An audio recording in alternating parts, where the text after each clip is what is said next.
อนุโมทนามะสาธุร่ำรวยทุกคน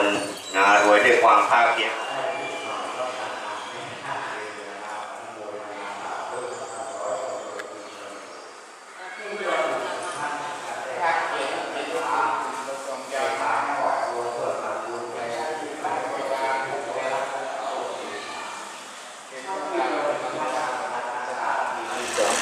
เดียวกัน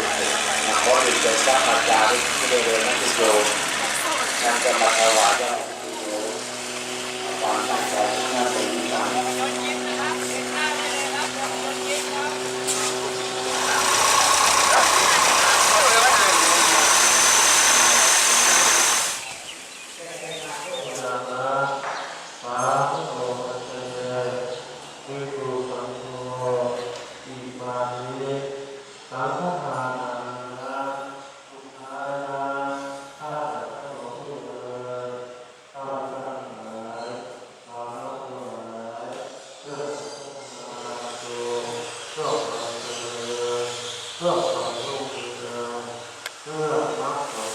เขาบอกไว้ที่กระดาษแจกถ้าท่านมีเวลาติดต่อได้ก่อนนะจ๊ะรับรองตัวกัน